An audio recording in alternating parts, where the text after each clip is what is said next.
March is usually one of the busiest months for real estate in Toronto. It kicks off the spring market and things usually start heating up just about now. But buckle up because 2025 has been anything but typical. There's a lot of uncertainty in the air. Nobody knows what Donald Trump might say next.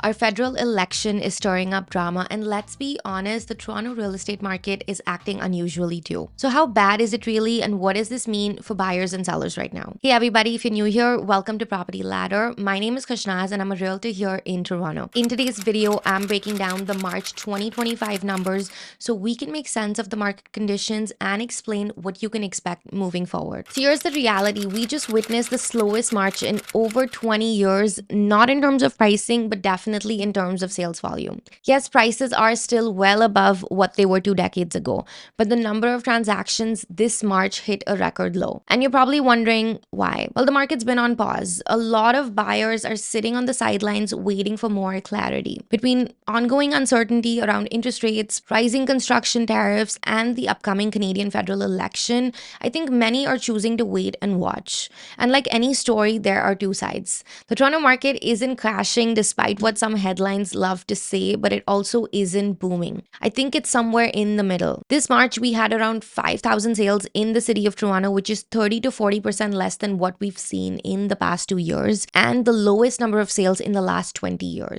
Just for perspective, in the crazy year of 2021, right after COVID, we had 15,000 sales. That's 3 times what we're seeing today. But new listings jumped to about 17,200, up 28% year over year, and active listings climbed to 23,000, which is almost compared to this time last year. So what exactly is happening? I think the inventory is building up. Homes listed earlier this year and even some from late last year are just sitting there creating a backlog. And prices, they're relatively stable. The average home price in the city is sitting just under 1.1 million, down 2.5% compared to last year. While sales volumes show some negative trends across different property types, it's important to note that the average sale prices have remained relatively stable and sales activity doesn't always correlate directly with the prices. So let's take a look at the pricing trends by property type in the city of Toronto. Detached homes sold for an average of $1.7 million.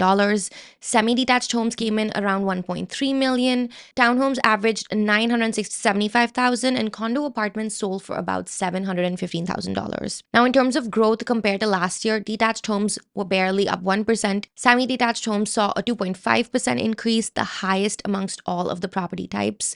Townhomes and condos have dipped, but very slightly. So I'm sure you're wondering that given all of the inventory and the slowdown in sales, why wouldn't these numbers be lower? This could likely be because when housing prices rise, they often do so very quickly.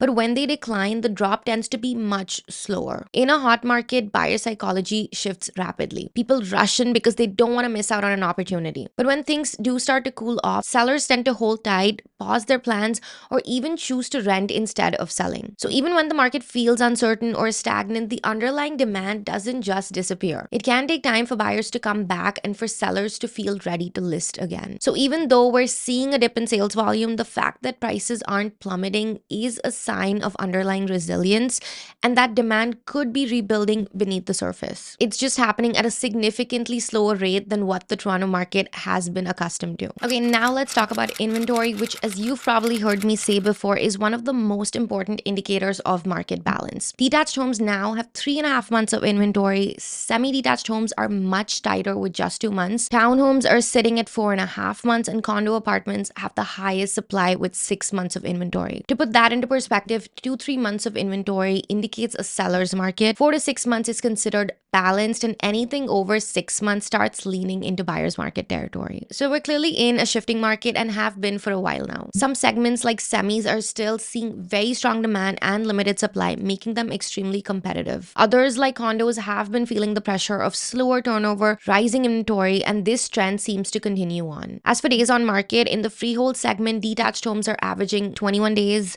semi-detached properties at 15 days on market, and condos are sitting at over a month at 34 days on market. Keep in mind that this is only for properties that have sold. There's a lot of homes that sit on the market for way longer and don't end up selling. These ultimately are taken down or relisted immediately or down the road with price adjustments. Looking at the data for days on market for each individual home type clearly tells us that there's still a large pool of buyers out there looking to scoop up semi-detached and detached homes rather quickly, which again reinforces is why prices in these markets haven't dipped but are holding steady. On the condo side, buyers are taking a lot more time to make decisions given that they're working with half a year of inventory, which is a fantastic opportunity for anyone looking at or even considering condos at this time. Condo sellers, on the other hand, and I've been saying this since last year, need to be more patient and extremely competitive with their pricing and presentation. This is not the same market you were dealing with 2 years ago, so your selling strategy and mindset has to adjust to the current conditions if you want a quick and successful sale. So what does this mean for you as a buyer or a seller? If you're buying especially a condo or townhome, you have a lot more options and negotiating power right now. With 6 months of inventory in condos, that segment is clearly shifting into buyer's market and has been for a while. So it's a great time to shop around, negotiate, and possibly scoop up a really good deal, especially on the units that have been sitting on the market for a while. You'll also have the luxury of time. Unlike the frenzied pace we've seen in previous years, you can now do your proper due diligence, line up your financing, and get inspections done without racing the clock. That said, interest rates are still higher than many buyers would like, so affordability continues to be a factor. If you're planning to buy this year, my advice would be to keep a close eye on rate announcements. On the flip side, if you're selling, especially a semi or detached in a sought after location, you will still find yourself in a solid position, but I would advise you not to overlook your strategy. Presentation, pricing, and marketing can still make or break your listing. Homes that are staged well and priced right are still selling, and very quickly at that.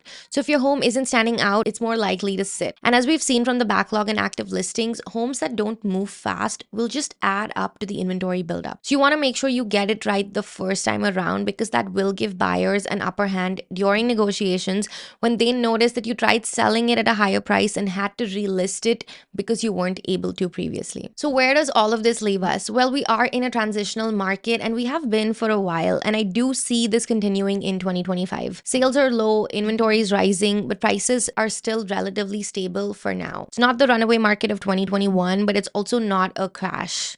I'll end with what I always think stands true no matter what wave we're riding, which is whether you're buying or selling, understanding your specific segment, working with the right strategy, and staying informed is key. If you ever have questions, want to know what your home's worth, or are thinking about getting into the market, feel free to reach out. I'm always here to help. Thanks so much for watching. I truly appreciate you taking the time to do so. Don't forget to like, subscribe, and drop your questions in the comments below. I'd love to hear what you think about this month's numbers. I'll see you in the next one.